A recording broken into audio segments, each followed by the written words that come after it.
The silence after a life lived. Have you ever felt it? That chilling void, the terrifying unknown that swallows every breath, every memory, the very essence of who we are. It's the question that gnaws at the edges of our waking thoughts and invades our deepest dreams. What truly happens the moment we close our eyes for the last time? Does the soul simply vanish, a fleeting spark extinguished forever? Or does it linger, tethered to the world it knew, a phantom echo trapped between realms?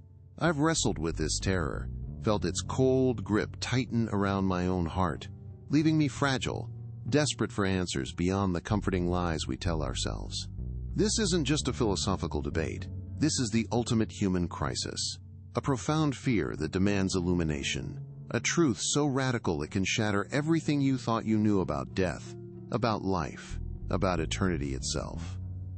What truly happens the moment we close our eyes for the last time? This question, a silent scream within my own heart, has haunted me for as long as I can remember. I felt its cold, unyielding grip tighten around my spirit, leaving me breathless with a profound terror that no earthly comfort could ever soothe. Have you ever wrestled with that chilling void, the terrifying unknown that threatens to swallow every cherished memory, every essence of who you are? It's a gnawing anxiety, a whisper in the deepest corners of the night, constantly challenging the fragile peace we try to build in our lives. I confess, this fear has made me feel utterly exposed, a tiny boat adrift on an endless, dark ocean, desperate for a lighthouse to pierce the impenetrable fog. My soul aches for an answer, a truth beyond the comforting fictions we construct, something real enough to anchor a spirit teetering on the edge of oblivion. Does the soul simply vanish, a fleeting spark extinguished forever, leaving nothing but an empty echo? Or does it linger, tethered to the world it knew, a phantom presence trapped between realms, perpetually searching for a way back? This isn't just some abstract philosophical debate, a distant thought for a quiet afternoon. No, this is the ultimate human crisis. It's a profound fear that demands illumination, a terrifying uncertainty that touches every single one of us, regardless of our beliefs or our paths. You feel it, don't you? That primal urge to understand, to pierce the veil, to find a truth so radical it could shatter every comfortable lie you've ever told yourself, about death, about life, about the very fabric of eternity itself. My heart pounds with this urgency, seeking clarity amidst the encroaching shadows. I have wrestled with this terror, felt its cold grip tighten around my own heart, leaving me fragile and desperate for answers beyond the superficial reassurances we often cling to. My soul was a parched landscape, yearning for a spring of undeniable truth. I needed more than theories. I needed a visceral encounter with reality, an unveiling that could truly speak to the deepest recesses of my being. And so, in that raw, vulnerable space, I dared to ask the unaskable, to seek out a wisdom that promised to confront this ultimate mystery head-on. What I heard, what I felt, didn't just answer me, it broke me.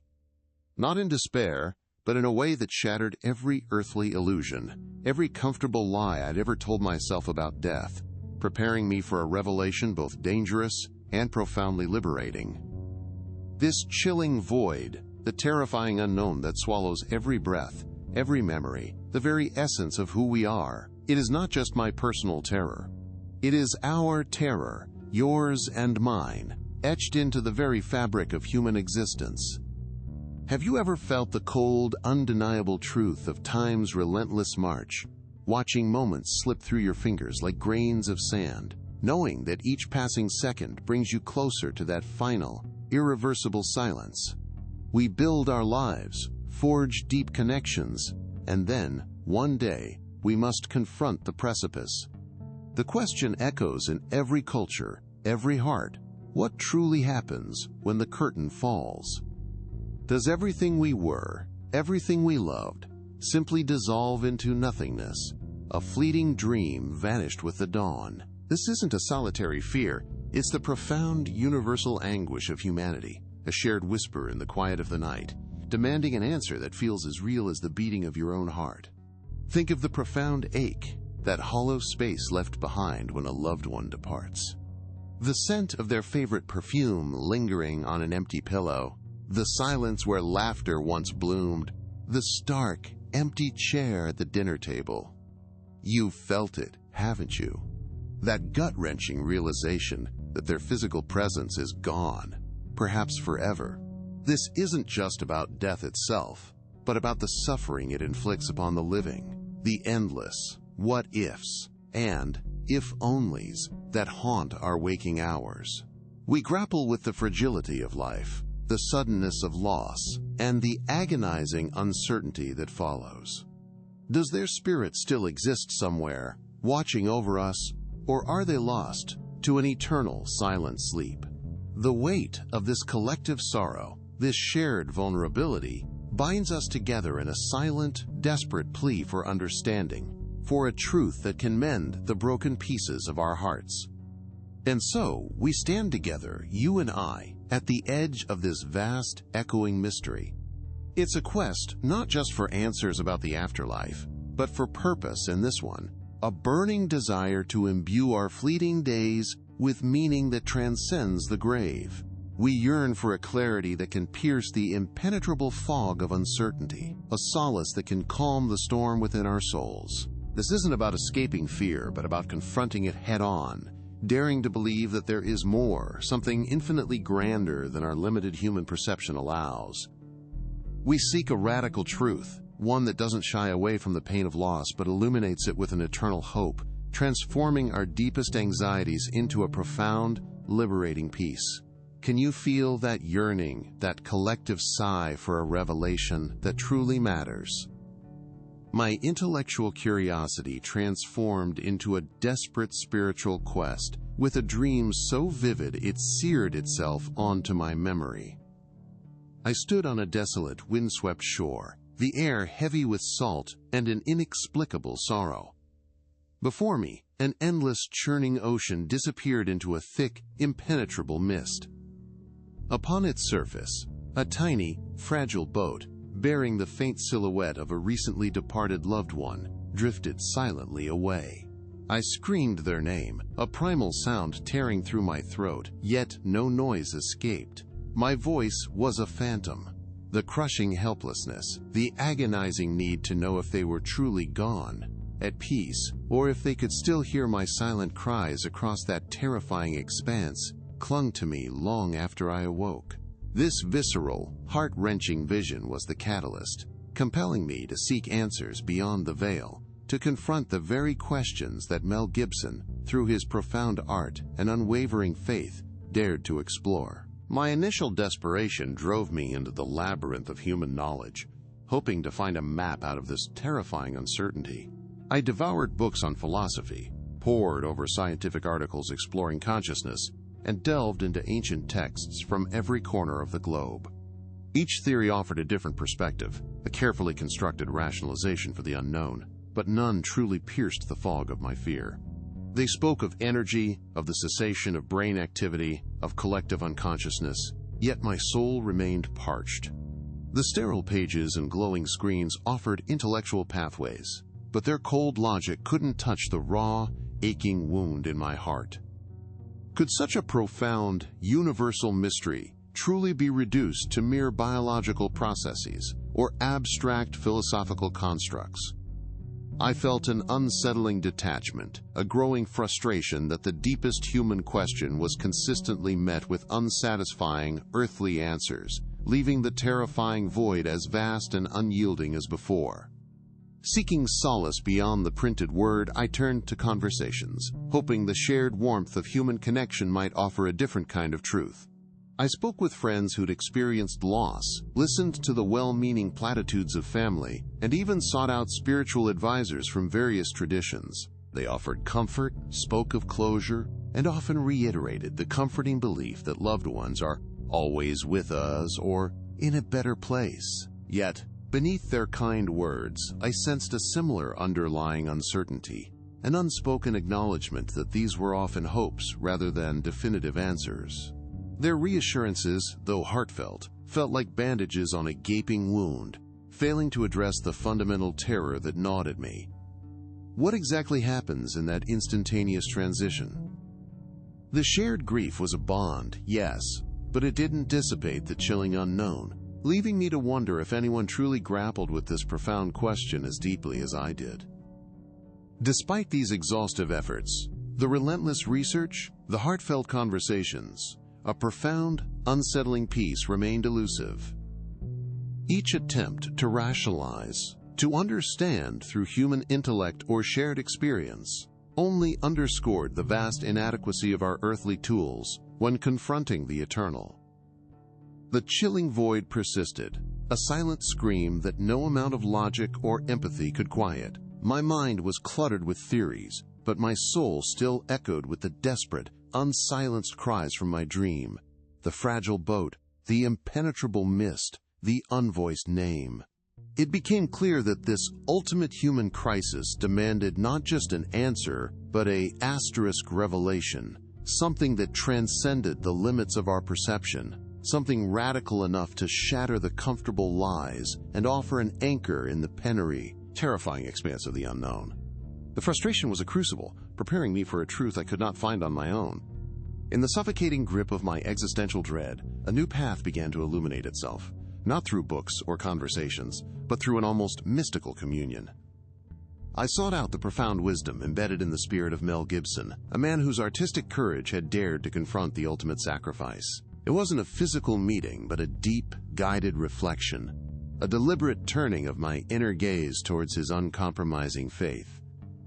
I immersed myself in the echoes of Asterisk, the Passion of the Christ, letting its stark, visceral imagery wash over me, believing that within its raw truth lay the very answers I desperately sought. The room around me seemed to fade, replaced by the somber light of Golgotha, a sacred space where my burning questions no longer felt solitary.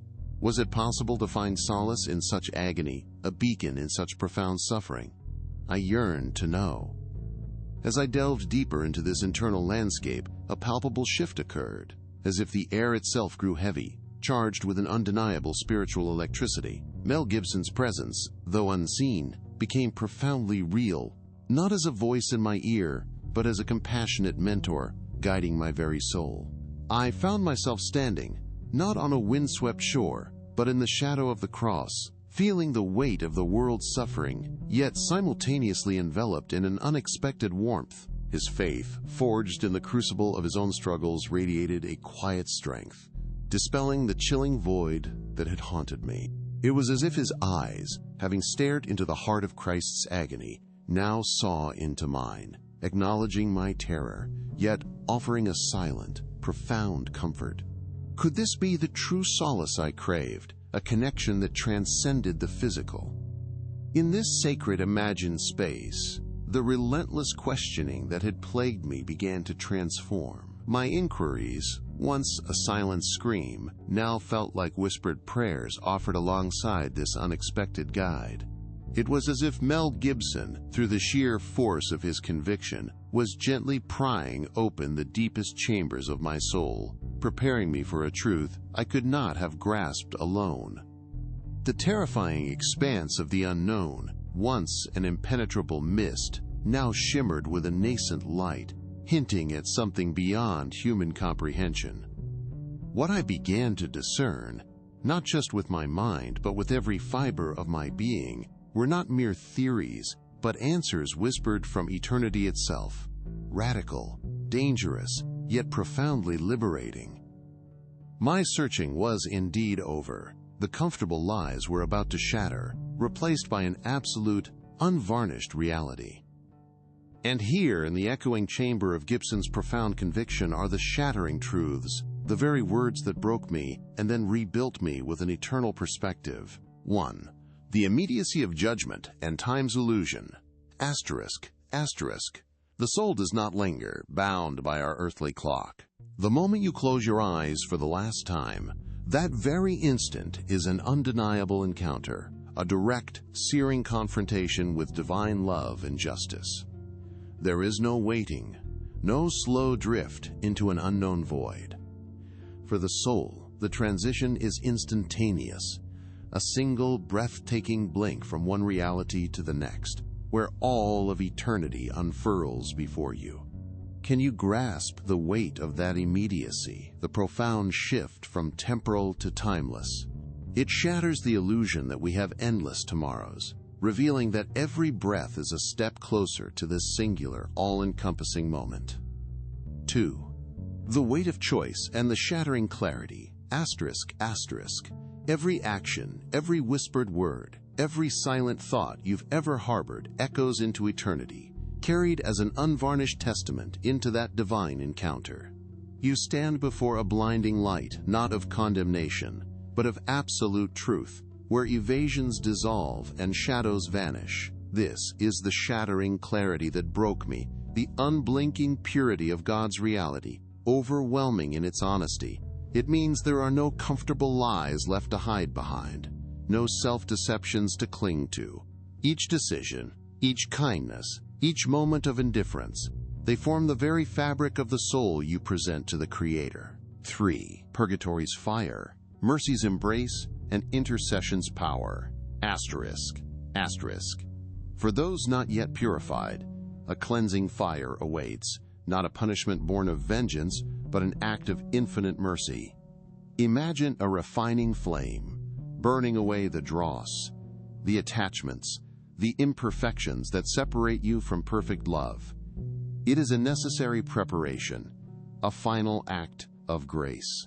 And in this profound process, the prayers of the living are a lifeline, a spiritual bridge reaching across the veil.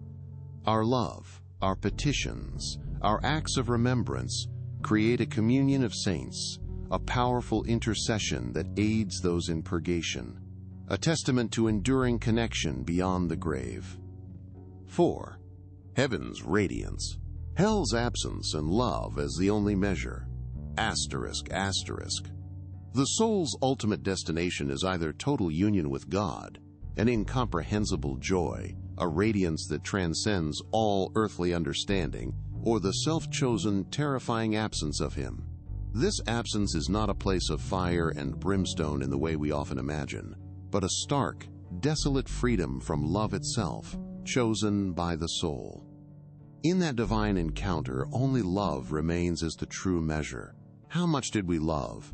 How much did we allow ourselves to be loved? This, and only this, is the eternal currency, the profound question that echoes into the deepest parts of our being. 5. The soul's unbreakable nature and resurrection's promise. ***. Your soul is not a fleeting spark, destined to vanish. It is an immortal essence, created in God's image, destined for an eternal purpose that transcends the brief flicker of earthly life. This is not the end, it is merely the beginning. This journey of the soul, this immediate confrontation with eternity, is but the prelude to the glorious resurrection of the body, a promise of wholeness, of renewed existence, of a complete reunion in Christ. It means that death does not have the final word. Rather, it is a gateway, an invitation to an everlasting life, body and soul reunited in divine glory. 6. The true shattering, an instant plunge into eternity. ***. The profound breaking, the shattering of every earthly illusion, comes with this realization. The soul does not linger in our temporal understanding, waiting in a gray limbo. Instead, it is instantly plunged into the eternal now, where the full, unvarnished truth of God's justice and infinite mercy is revealed in a blinding flash. It is a truth so vast, so immediate, so utterly beyond our human comprehension of time and space, that it obliterates all our petty fears and false comforts. This isn't a gentle whisper, it's a thunderclap of divine reality, demanding we reevaluate every moment of our lives in the light of forever. We are not just living, we are preparing. What part of this revelation resonates most deeply with your own soul today? 7. Transforming our ordinary days, living with eternal purpose. ***. So, how does this shattering truth transform our ordinary days, our mundane routines, our fleeting moments? It means every breath becomes a prayer, every action a choice with eternal consequence. It means embracing suffering not as a curse, but as a crucible that refines the soul, preparing it for that ultimate encounter. It means forgiving now, loving fiercely now, seeking reconciliation now, for there is no later when the soul stands before its Creator. This revelation is not meant to paralyze us with fear, but to liberate us with profound purpose. It offers not superficial comfort, but a deep, abiding peace, rooted in the absolute certainty of God's plan. Live with the end in mind, and every now becomes sacred. How will you choose to live this very moment, knowing this truth? My haunting dream, the desolate shore, the fragile boat drifting into an impenetrable mist. It was a terror that consumed me, a suffocating vision of eternal separation. I saw it then as a cruel curse, a spiritual wound that festered with every unanswered question. But now, in the radiant aftermath of these shattering truths, I understand its true, profound purpose. That agonizing helplessness, that primal scream trapped within my silent throat, was not meant to punish, but to prepare. It was the crucible, the necessary breaking of my earthly perceptions, forcing me to confront the comfortable lies I'd built around death. This terrifying void, this relentless gnawing at my peace, was the very instrument of grace, a divine summons to seek a reality far grander and more terrifyingly beautiful than I could have ever imagined. It was the aching wound that opened my soul to receive the ultimate healing, the very gift of eternal perspective. What once felt like an unbearable weight, the fragility of life and the certainty of loss, has now transformed into an extraordinary gift, the profound awareness of our soul's unbreakable nature and its eternal destiny. The fear that shackled me, the terror of vanishing into nothingness, has been replaced by a liberating understanding that death is not an end, but a breathtaking transition, an instantaneous plunge into the heart of divine love. Can you feel it, this shift? This isn't superficial comfort. It's an anchor, firmly planted in the bedrock of eternity. The sorrow of separation, while still real, is now illuminated by the radiant promise of reunion, a communion of saints that transcends the veil. Our shared human anguish, once a solitary burden, becomes a powerful testament to our deep-seated yearning for God, a collective whisper calling us home. And so, the profound silence that once deafened me with its emptiness, the terrifying unknown that threatened to swallow every memory, now echoes with a vibrant, eternal song. My initial crisis, the ultimate human fear of oblivion, has been reframed not as a weakness, but as the very catalyst for a radical, liberating faith. This breaking, this shattering of comfortable illusions was not despair, but a profound act of divine mercy, revealing a purpose far beyond my limited earthly grasp. The fragile boat from my dream, once a symbol of helpless loss, now sails into a mist that shimmers with celestial light, carrying a soul not lost, but on an immediate journey to glory. This revelation isn't just about what happens after. It's about how we live now, liberated from fear, imbued with an eternal purpose that makes every breath sacred. This profound revelation, this shattering truth, isn't meant to burden us with fear, but to liberate us with an urgent, sacred purpose for every single day. Knowing that the soul is instantly plunged into eternity, that every choice echoes, transforms how we approach the mundane. It calls us to forgive not tomorrow, but now, to love fiercely and without reservation in this present moment, to seek reconciliation before it's too late. See every challenge not as a curse, but as a crucible refining your spirit for that ultimate encounter. Embrace kindness, cultivate compassion, and choose grace, for these are the eternal currencies that truly matter. This isn't about escaping death. It's about fully living, authentically and purposefully, with the eternal now always in view. What small, intentional act of love or forgiveness can you choose to make right here, right now, knowing this truth? The chilling mist that once swallowed my loved one's fragile boat, the terrifying unknown that once consumed my spirit, now dissolves into an ocean of boundless light. no longer a desolate shore, but a vibrant, living tapestry woven with threads of eternal purpose. The primal scream of helplessness has transformed into a quiet, profound certainty, a peace that settles deep within the soul, anchoring it against the fleeting currents of earthly existence. We are not adrift, we are guided, each breath a deliberate stroke towards a shore of everlasting communion. This revelation, born from the profound depths of faith, invites you not to fear the closing of your eyes, but to open them wide to the sacred now, to live each moment as an echo of eternity, a testament to a love that never truly ends. Reflect, then, on the whisper of your own heart. What song will you sing into the infinite? This profound revelation, this shattering truth, isn't meant to burden us with fear, but to liberate us with an urgent, sacred purpose for every single day. Knowing the soul is instantly plunged into eternity, that every choice echoes, profoundly transforms our approach to the mundane. It calls us to forgive now, to love fiercely, without reservation, to seek reconciliation before it's too late. See every challenge not as a curse, but as a crucible refining your spirit for that ultimate encounter. Embrace kindness, cultivate compassion, and choose grace, for these are the eternal currencies that truly matter. This isn't about escaping death, it's about fully living, authentically and purposefully, with the eternal, now, always in view. As these truths settle within your heart, I wonder, where are you in the world right now as you listen to these words? What time is it there as you reflect on life's ultimate questions?